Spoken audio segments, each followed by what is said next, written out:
Hello, ഞങ്ങളിപ്പോൾ ഉച്ചക്കലത്തെ ഭക്ഷണം കഴിക്കാതിരിക്കുകയാണ്. ഇതിപ്പോ ഒരു റെസ്റ്റോറന്റിനെക്കാട്ടിലും കൂടുതൽ വയസ്സന്മാരുടെ ഒരു ക്ലബ്ബാണ് കേട്ടോ. ഇവിടെ രാവിലെ തൊട്ട് വൈകുന്നേരം വരെ ഇരിക്കുന്നവരുണ്ട്.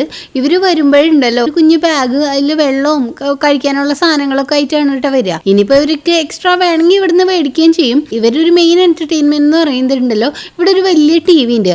അതിലുണ്ടല്ലോ പാട്ടുകളുടെ ലിറിക്സ് ഒക്കെ എഴുതി കാണിക്കും വിത്ത് കോറസ്. അപ്പൊ ഇവർക്ക് മൈക്കിക്കോടെ ഇങ്ങനെ പാട്ട് പാടാം, ബാക്കിയുള്ളവർ അത് കേട്ട് ആസ്വദിക്കും. അപ്പൊ ഇഷ്ടമുള്ളവർക്ക് വന്ന് പാടാം, പക്ഷെ CD ഓരോരുത്തർ കൊണ്ടുവരണം. ഞങ്ങൾ ഇവിടെ എത്തിപ്പെട്ടത് എങ്ങനെയാന്ന് വെച്ചിട്ടുണ്ടെങ്കിൽ, ഞങ്ങൾ താമസിക്കുന്ന ഹോട്ടലിന്റെ ഓണേഴ്സ് തന്നെയാണ് കേട്ടോ ഈ ഒരു റെസ്റ്റോറന്റ് നടത്തണേ.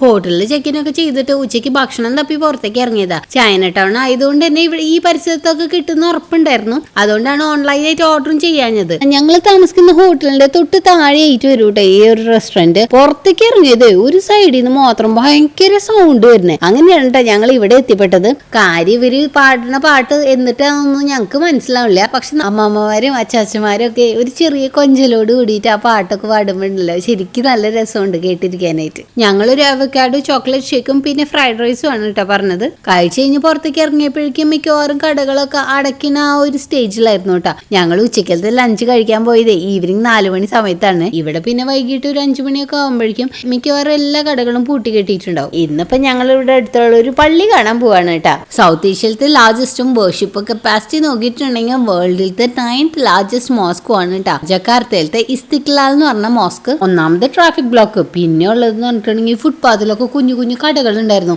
അവിടെ സാധനങ്ങൾ മേടിക്കാനൊക്കെ നിൽക്കുന്ന ആൾക്കാർ തട്ടിമുട്ടിയിട്ട് വേണം മോസ്കിന്റെ ഉള്ളിലേക്ക് കടക്കാനായിട്ട്. ഞങ്ങൾ ഗേറ്റ് കടന്ന് ഉള്ളിലോട്ട് കയറിയപ്പോഴുണ്ടല്ലോ ഒരു കുട്ടി ബബിൾസിന്റെ ഗണ്ണുമായിട്ട് കളിക്കണ്ടായിരുന്നു. അതൊട്ടിക്ക് കഴിഞ്ഞ് പറഞ്ഞ സാധനം ഭയങ്കര ഇഷ്ടമാണ്. ഇത് കണ്ടാ പിന്നെ വിളിച്ച വല്ലോടത്തേക്കും വരുമോ, ഓടി നടന്ന് ബബിൾസ് ഒക്കെ പൊട്ടിക്കലായിരുന്നു കേട്ടോ അവളുടെ മെയിൻ പരിപാടി. ഇച്ചിരി അധികം നേരം തന്നെ അവിടെ കളിച്ചു നിന്നു. അവസാനം ആ കുട്ടിക്ക് മടുത്തിട്ട് അവൻ പോയപ്പോൾ പാവത്തൊട്ട് ഞങ്ങളുടെ കൂടെ ഉള്ളിലോട്ട് നടന്നു. ഇവിടെ എൻട്രൻസ് ഫീസ് ഒന്നും ഇല്ല കേട്ടോ. അങ്ങനെ ഞങ്ങൾ ചെരുപ്പൊക്കെ കൗണ്ടറിൽ കൊടുത്തിട്ട് നേരെ മോസ്കിന്റെ ഉള്ളിലേക്ക് വെച്ച് വിട്ടു കയറാന്ന് വെച്ചിട്ട്. അപ്പൊ അവിടുത്തെ സെക്യൂരിറ്റി ഞങ്ങളോട് പറഞ്ഞു ആണുങ്ങൾക്കും പെണ്ണുങ്ങൾക്കും 2 എൻട്രൻസ് ആണ്. അങ്ങോട്ട് പോയപ്പോൾ അവിടുത്തെ സെക്യൂരിറ്റി പറഞ്ഞേ ഹെഡ് സ്കാർഫ് ഇടാണ്ട് ഉള്ളിലേക്ക് പോകാൻ പറ്റില്ലാന്ന്. പണ്ടൊരിക്കലും ഞങ്ങൾ അബുദാബിയിലത്തെ മോസ്ക് വിസിറ്റ് ചെയ്യാൻ പോയപ്പോഴേ അവിടുന്ന് തന്നെ ഒരു ബുർഖ തരൂ കേട്ടോ നമുക്ക് ഇടാനായിട്ട്. അതിട്ടുകൊണ്ട് മാത്രമാണ് ഉള്ളിൽ കയറാൻ പറ്റുള്ളൂ. അപ്പൊ ഞാൻ വിചാരിച്ചു ഇവിടെ അങ്ങനെയൊക്കെ ഉണ്ടെന്ന്.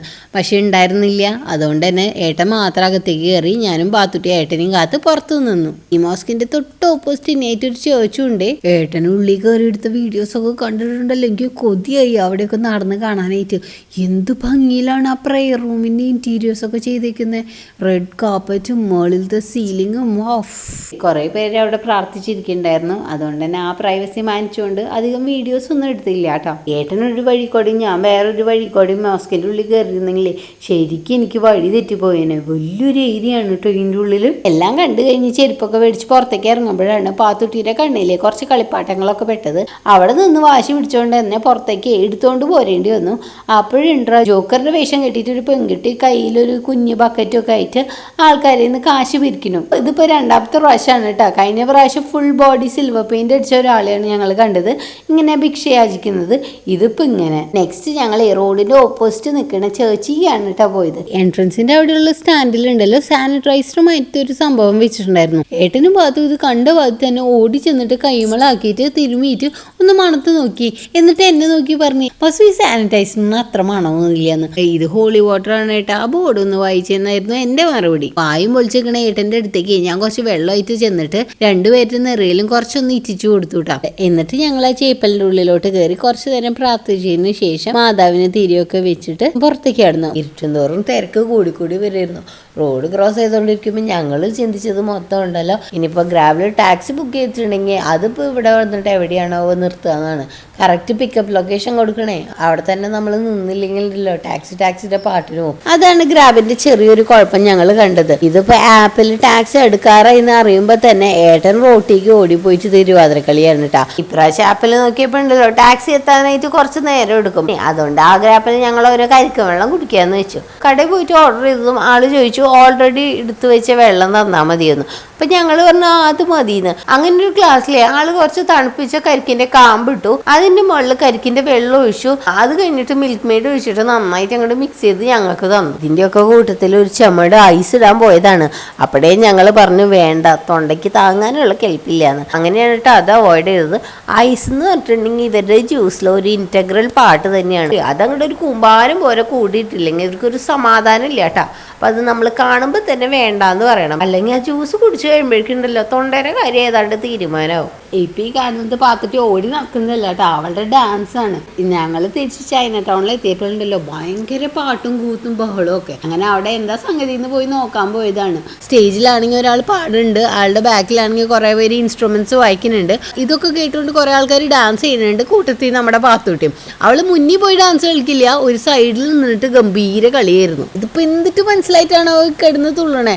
സാധാരണ നമ്മുടെ നാട്ടിലെ പാട്ടൊക്കെ കേട്ടിട്ടുണ്ടെങ്കിലേ അവളപ്പം മാറ്റാനായിട്ട് കരയുന്നതാണ്. ഇതിപ്പോ എത്ര കേട്ടിട്ടുണ്ടെങ്കിലും കൊച്ചിന് ഒരു മടുപ്പില്ല കേട്ടോ.